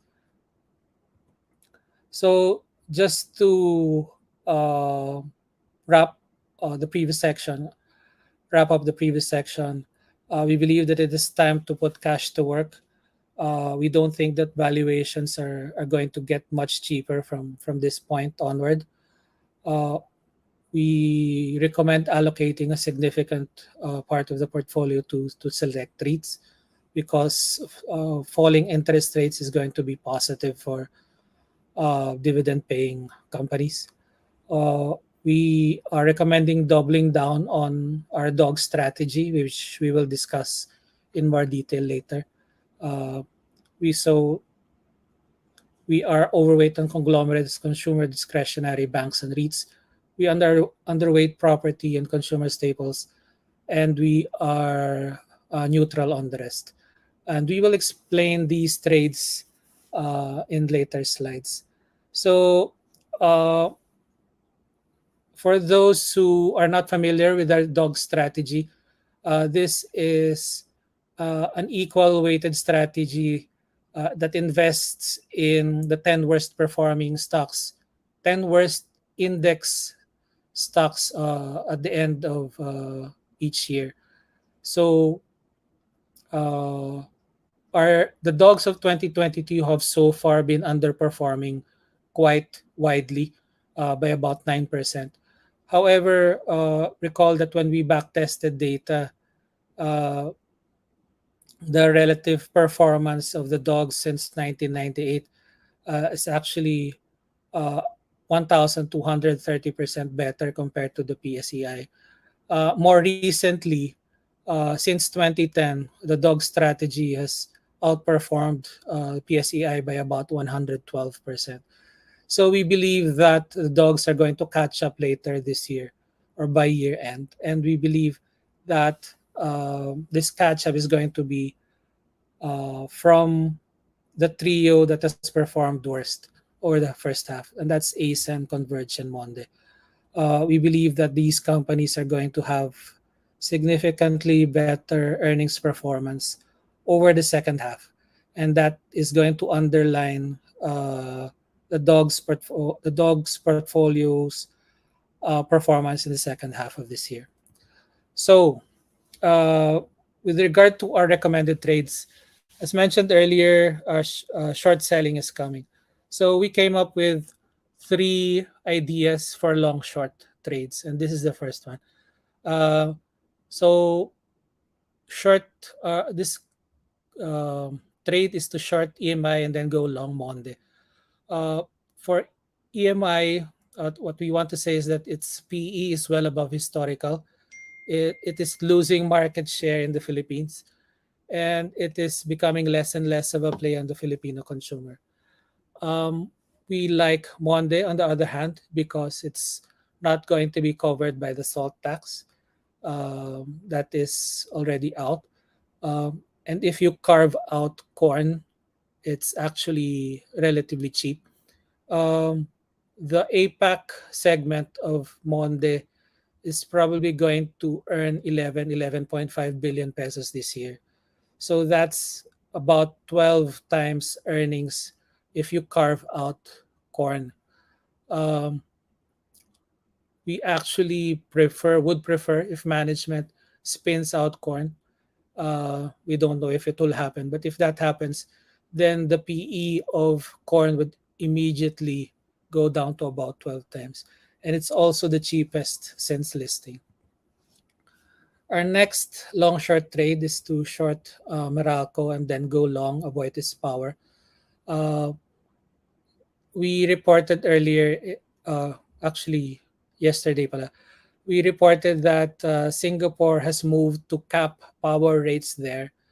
And the thing is, uh, Meralco has booked significant earnings from its Singapore subsidiary in the past 6 quarters, and especially in the first quarter of this year. So, come second half, there's going to be a significant decline in the earnings contribution of Pacific Light to Meralco in the second half of this year. We also think that the ERC's tariff decision is going to come soon, and that it's going to be uh, negative for the tariff of Meralco. So we want to go long on Aboitiz Power because we as I mentioned earlier, we're seeing higher volumes and higher Western prices in the second quarter. We also see a robust pipeline from 2024. So that's why we like Aboitiz Power. And the last long short trade that we are recommending is to go short on JGS and to go long SM. So basically to switch to SM. Um, we don't actually think that Cebu Pacific's franchise is at risk. Uh, it has really helped the Filipino traveler over the past decade. Um, but even just the talk of suspending the franchise of JGS of Cebu Pacific is probably the reason why JGS has been quite weak recently. Petrochemical is also a big drag, and we think that it could lead to a potential impairment loss. And URC is going to be hit by that salt tax and higher tax for sweetened beverages. On SM, you can see in the chart, it's the lowest PE for SM since 2014, and it's the best consumer play among the conglomerates in our view. So uh, that's it for my presentation. I think we'll go to the question and answer now. All right. Thank you so much, Sir Nicky. Let's bring in Sir Lawrence as well. Now that we have the outlook and the insights, I'm sure all of you have a lot of questions in mind. Actually, from the beginning of the presentation pa lang, a lot of our clients are putting in their questions already. But we are now giving the floor to Sir Lawrence and Sir Nicky to answer those questions. So we'll get right to it. Are you ready, Sir Nicky, Sir Lawrence? Yep, sure. All All right. right, So let's begin. We have one question from Sir Jonas Cyril Quizon. Can I drop a question regarding SPNEC here? Worst case scenario, what will happen to the public shareholder if after 6 months they can't increase the public float? Is there a way to dispose our current shares? Uh, First of all, I don't think the worst case scenario is going to materialize. Uh, I think they're really working behind the scenes to get the stock to resume trading as soon as possible. We actually haven't heard from them uh, in the past week or so, so we don't have the most recent updates. But again, yun nga, I think they're really working behind the scenes to get the trading suspension lifted as soon as possible. But to answer the question, in the worst case scenario, I would expect management to uh, to conduct a tender offer for the shares if ever it doesn't resume trading anymore. Okay, all thank you right. for that, Sir Nikki, and thank you for the question again. Okay, so now we have Luis Lopez.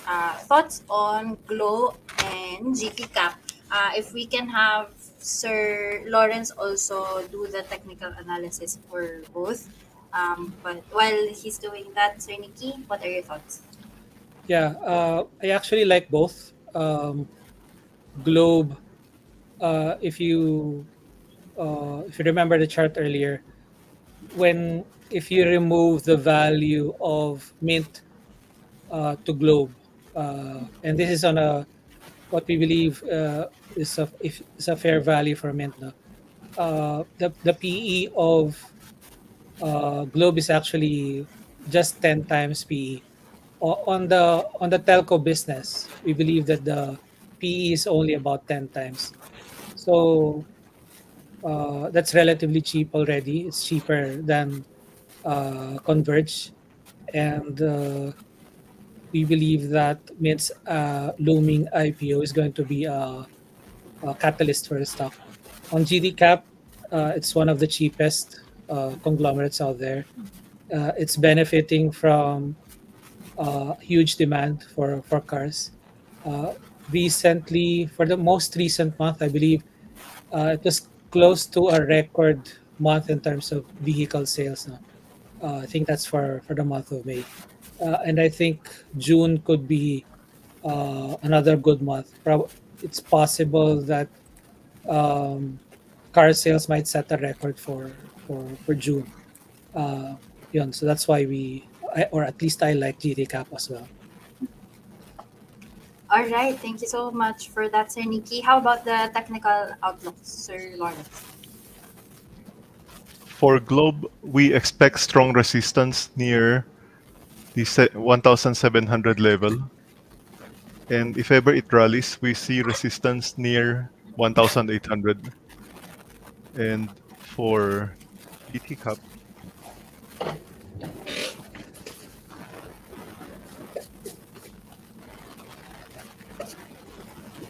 GT Cup is trading above the 50 and 200-day moving average line. So this stock should be this stock should find support near 480. In the near term, we see resistance close to four to around 540. The pattern looks okay. I think there's a chance for this stock to rally. All right. Thank you for that, Sir Lawrence and Sir Nikki. I hope that answers your question, Louis. Moving on to the Our next question. Yeah. we're moving on to Sir Jerry Chua's question or statement. Thoughts on HLCM tender offer and the listing. Seems like a growing trend for companies taking advantage of negative market sentiment to buy out minority shareholders at a discount to BV or FMB. Okay. Um, I really can't speak for the motivation of some companies to the list. However, with regard to the potential price, um, it's just the fact that Holcim's financial performance over the past few years has been uneven, to say the least. No? It's not been performing really well. Um, so I wouldn't be surprised if people will think that the potential tender offer price for Holcim is on the low side. But if you look at the tangible book value of Holcim, it's just above 4 pesos, I think. I know book value is not a very good indicator, but that's um, basically all that we have right now. And then the 1 year VWAP for Holcim prior to the suspension was around 420. So um, the the VWAP seems to coincide with the tangible book value. So that might be the area where the tender offer price is going to be. And I think given the circumstances within the industry right now, um, I think that's going to be relatively fair already. All Okay, right, thank you let's for move that. on to the next one.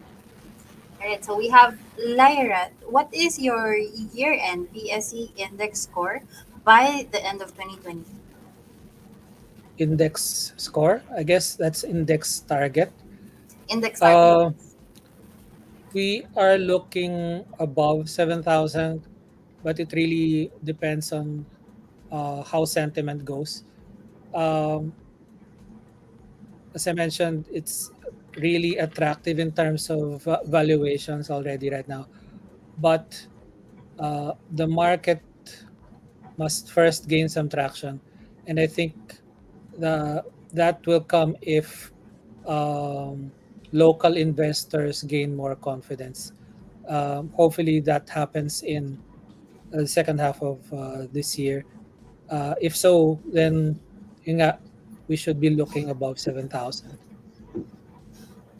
How about Sir Lawrence? What's the trend in the charts if we're actually trying to look at 7,000? Is the chart saying the same thing? If we cannot go above 6,750, then I think 6,750 would be just about the maximum for the market for this year. All right. Thank you for that, Sir Lawrence. Now the next question. We have Edgar Martin. What factors have the potential to act as catalysts for driving the PSEI to higher levels? Okay. You were already mentioning inflation going down, and that trend should continue until early next year. Um, it should also drive expectations for the BSP to cut rates at some point next year. However, investors should be patient.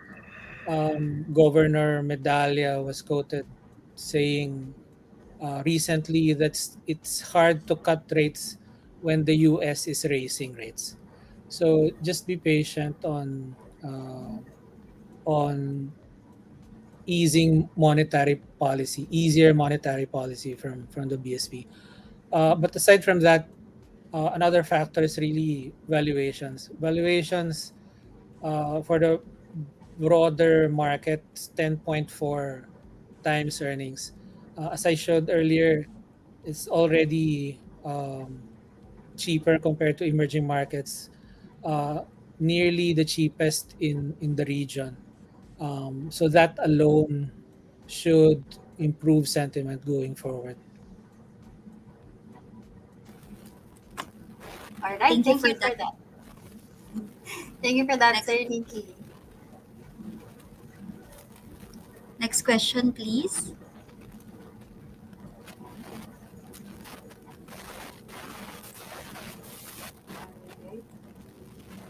We have a question from Michael Jocelyn. Is there a recession this year? Any thoughts on it? Any effect on investors? If we're talking about the Philippines, I don't think so. Uh, Apart from uh,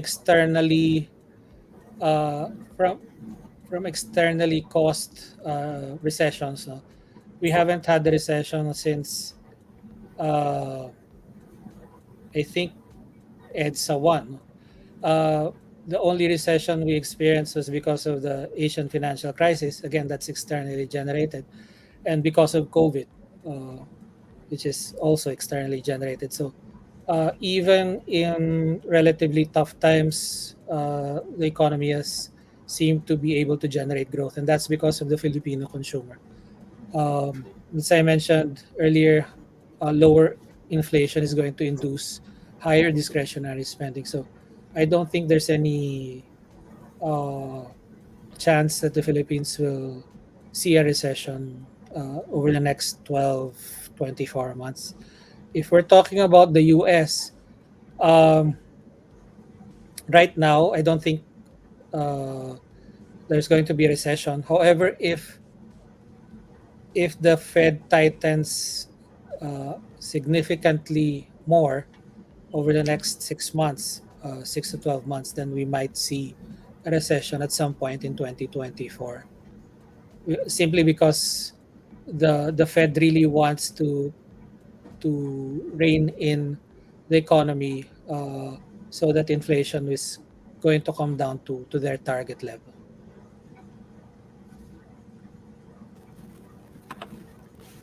Okay, thank you for that, Sir Nicky. Let's now move on to Sir Despacio MJ's question. What are the best performing REIT right now?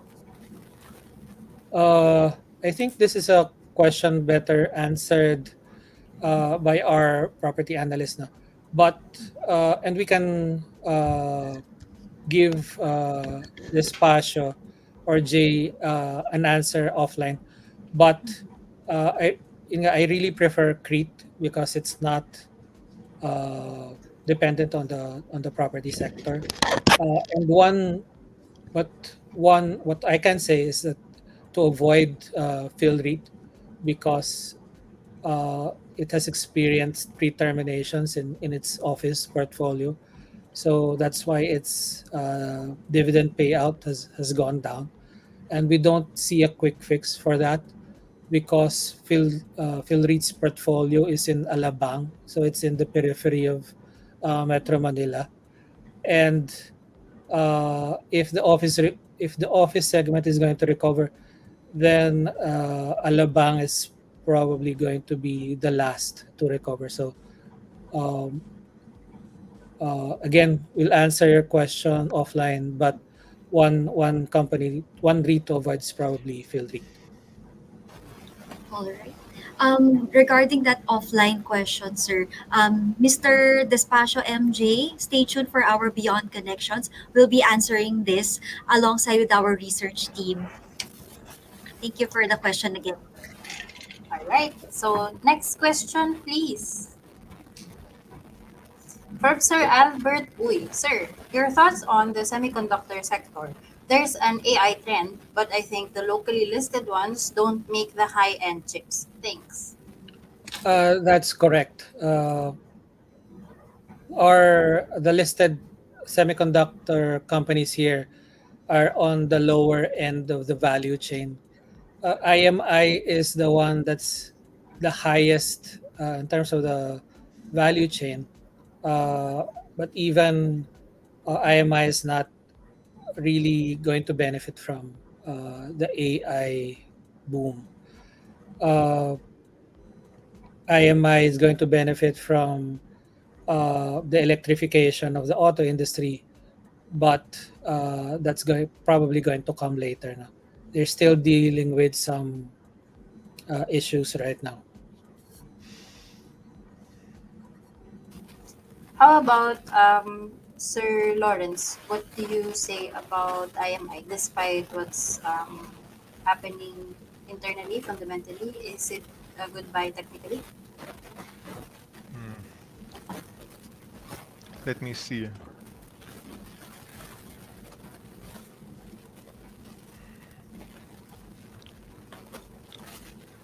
The chart of IMI is not doing much.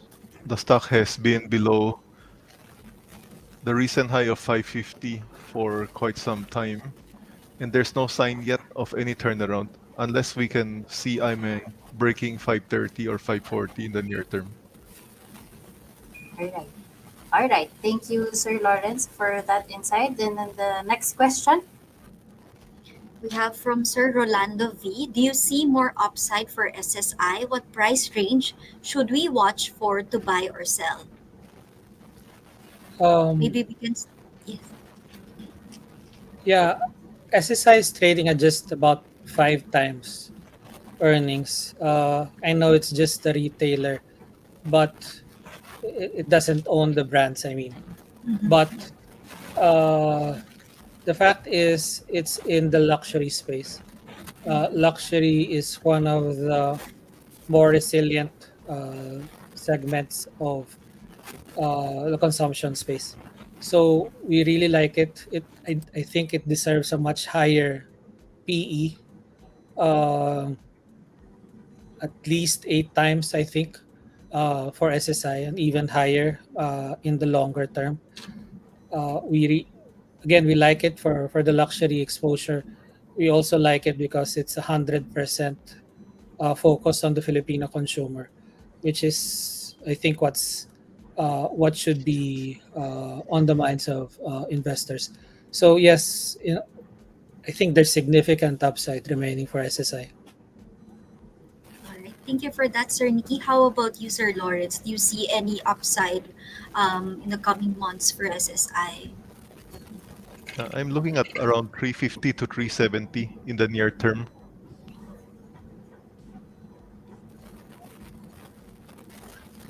Okay, Sir Lawrence, thank you so much for that. So it's 350 to 370 in case anybody's eyeing SSI at this point in time.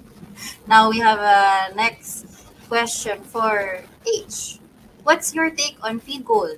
Will it be booted out of the index? And is it attractive at these levels?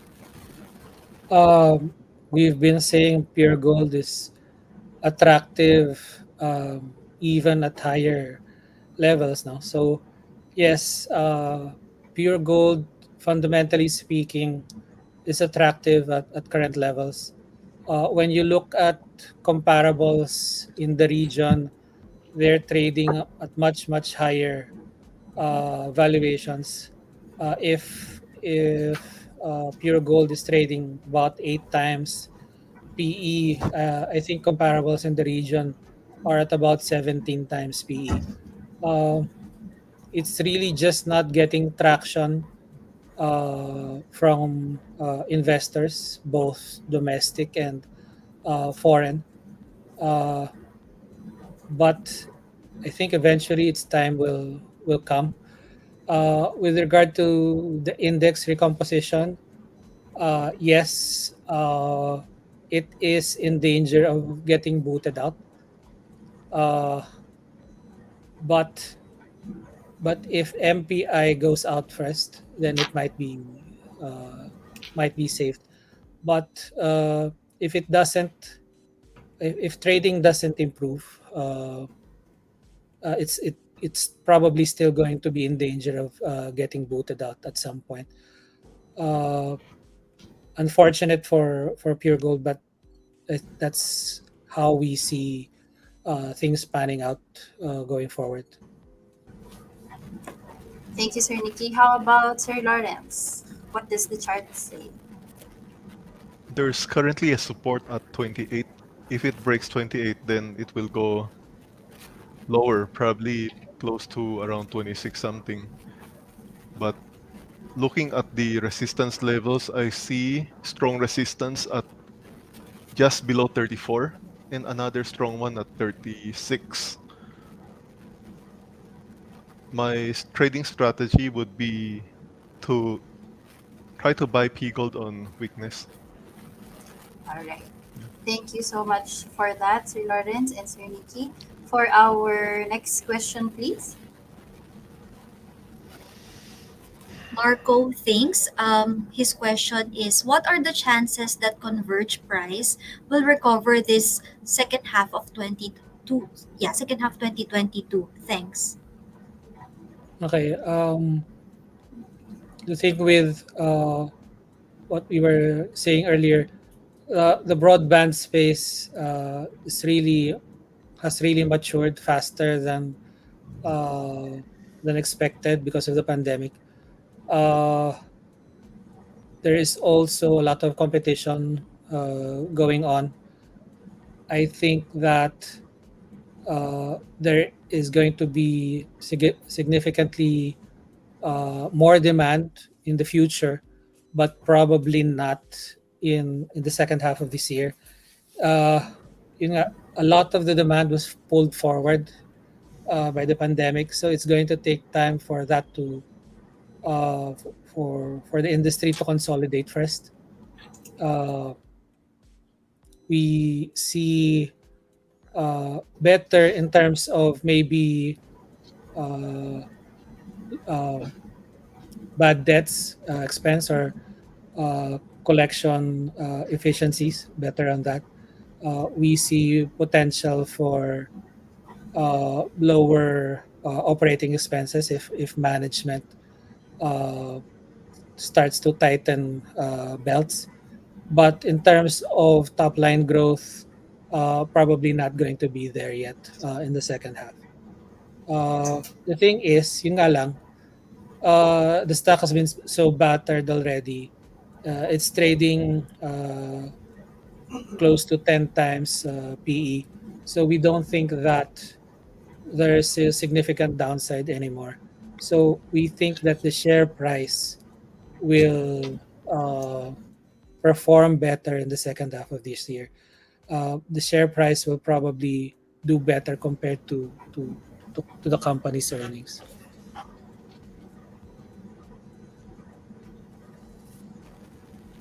All right. Thank you so much for that, Sir Nicky. Now let's move forward with fix and place question. Sir, any thoughts on home this year? Um, home, it's really unfortunate. We are personally, uh, I, I I've really had doubts about Villar stocks before, no? But uh, home seemed like uh, parang a good alternative to the other Villar stocks simply because it was in the home improvement space. So we gave it we gave the stock a chance. We believed that it had the potential. However, uh, it seems that its growth during the pandemic was um, like very temporary. So management has a lot to fix with regard uh, to its operations. It's probably also feeling the heat from increased competition, specifically from the Mr. DIY brand. The Mr. DIY brand started here in the Philippines just in 2018, but they already have 300 plus stores. So that's probably why there's more competition in the home improvement space. It's also probably why uh, top line growth for Wilcon slowed down significantly in the first quarter. So, and that's also the reason why we removed Wilcon from our list of top picks for this year. we're seeing increased competition in that space. All right. Thank you for that, Sir Nicky. How about the technical side of things, Sir Lawrence? What can you say about home? Well, it dropped all the way from 11 to less than 2 pesos. So I think downside at this point is quite limited, but whether the stock will move enough to be exciting remains another issue. However, that being said, we see resistance near 250 from 182 to 250 percentage wise. That's quite decent. So I don't mind recommending clients to buy a little bit of home at current levels or slightly lower. All right. Thank you so much for that, Sir Lawrence. And moving on to the next question, please. Yes, we have Mr. Mikal Martinez's question. MRC recently bought PTT shares from Menlo. What are the upside you can see from this? Is this fundamentally good for the company? Thanks. Apologies, we really haven't looked at MRC recently, and neither have we uh, really taken a look at PTNT recently. We will look at it and we will hopefully get back to you again offline on this one. Okay. We will probably answer this in Beyond Connections as well. So stay tuned. We'll be sending out the questions and answers. Next question, All please. right. We have a question from James Chu. Any thoughts on LTG and P Gold? I think P Gold we've already answered this one, but maybe LTG? Yeah, LTG. Uh, LTG is another one of the cheap conglomerates. However, its bread and butter, the tobacco business, is has really taken a hit from higher taxes. It's still a very good dividend play, but that's about all that it is right now. Uh, PNB is not getting traction, and the other subsidiaries are too small to matter for the share price. So it's really all about the tobacco business. It's still a very large cash generator. It's still going to be the source of dividends for the company. So we still expect LTG to be a good dividend play for the foreseeable future, but we don't think that the share price is going to move anytime soon. All right. Thank you for that, Sir Nicky. How about Sir Lawrence? The charts follow the thoughts of Sir Nicky as well. Yes, there's a gap from around 980 down to 975. So that gap will be a resistance for LTG. So upside would be cap, but downside is not that big either. 920 plus 930 should be just about it. So limited upside, limited downside, except for the dividend play. Okay. Thank you so much for that, Sir Lawrence. I think this is the last question that we have in relation to the time. But let me just remind you, our beloved audience, that the questions that you have raised here during our market outlook, some of them may not have been answered live during this time, but it can be answered live during one of our sessions beyond connections. Otherwise, we will also be posting it in our social media channels, our Facebook groups as well, the community. So make sure you join them. And then also stay tuned to our other live sessions where we answer your questions as well. And now for the final question, please, let's flash Mr. Cesar's comment. Which is more a candidate to be added to index, nickel or CNPF? Actually, neither. Bloom is the leading candidate to be added to the index in case MPI is delisted. Uh, After Bloom, if there, I mean, if there's another slot, it might be nickel, but not CNPF. How about you, Sir Lawrence? If you have any technical analysis for this, any thoughts? Yeah, I think nickel would be in a better position than CNPF. Hmm.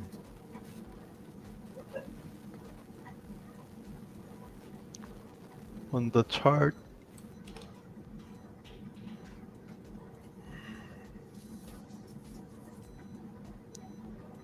nickel is trying to recover, limited downside, but the upside is still capped at around 610 to 625 for now.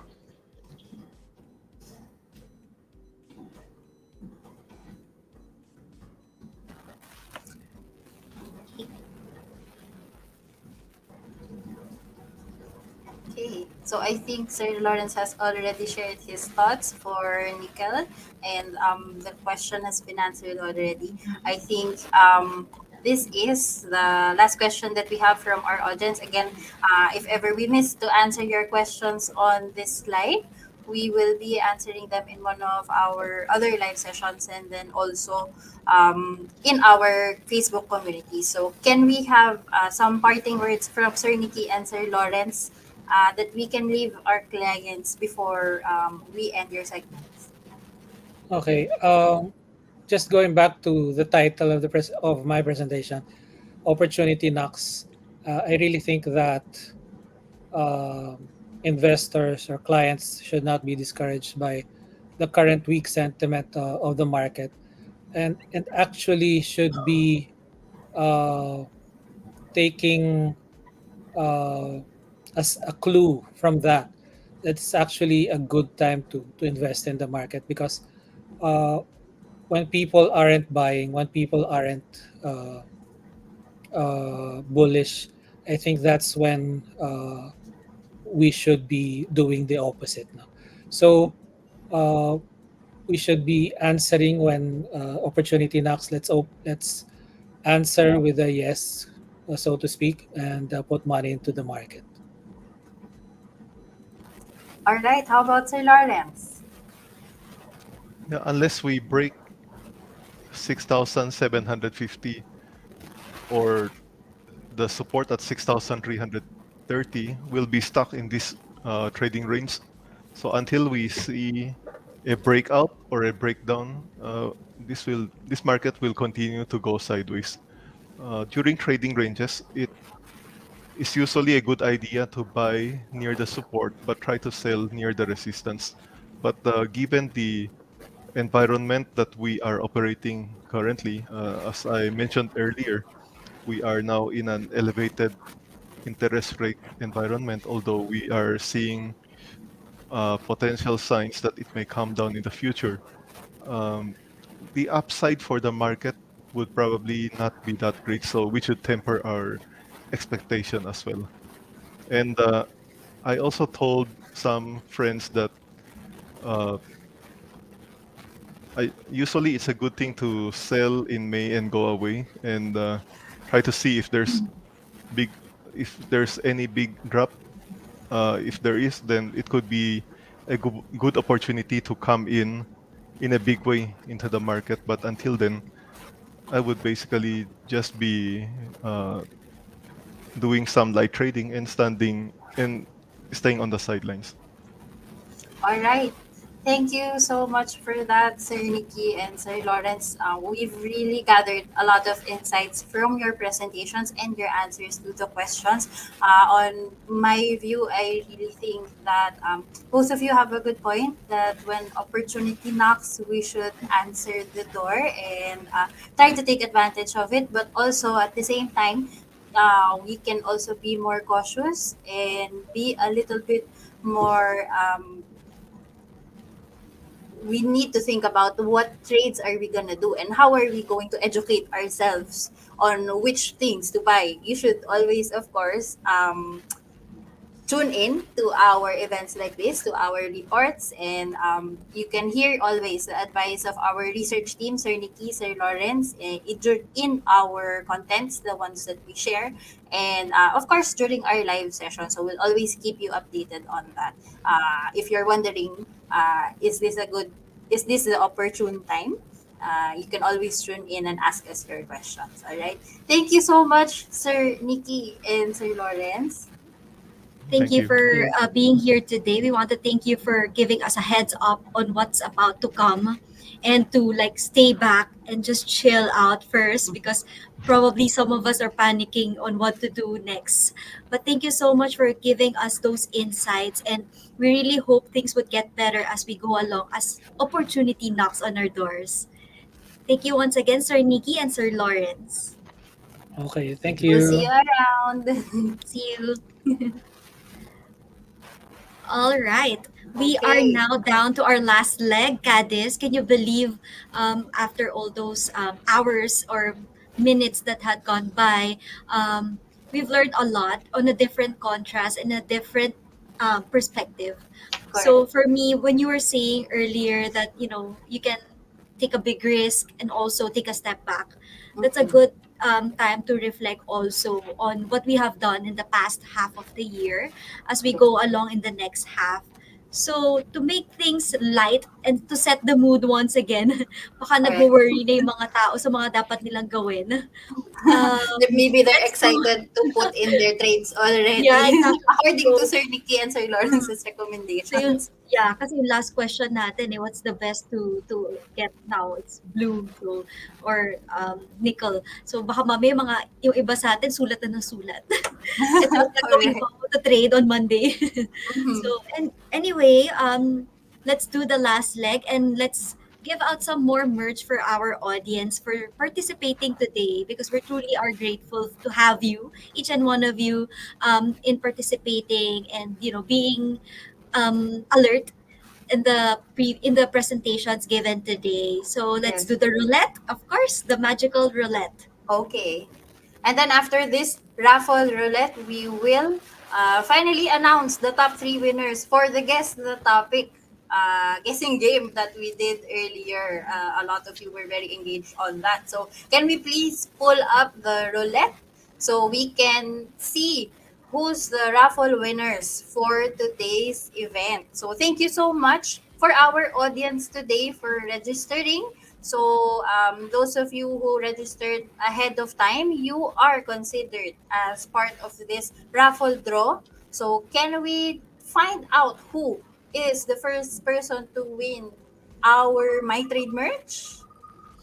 If you win today, don't forget to send us your client code if you already have one. But if not, send us your email address in our Facebook Messenger. All right. Congratulations, It's Eufrosina Eufrosina Marasigan. Marasigan. Yes. Congratulations to you.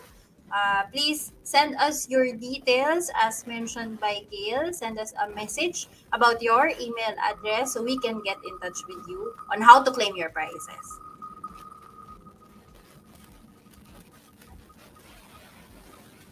All right. For the next winner, Justin Benedict Lawrence Ancheta. Wow. Ang Full haba. name.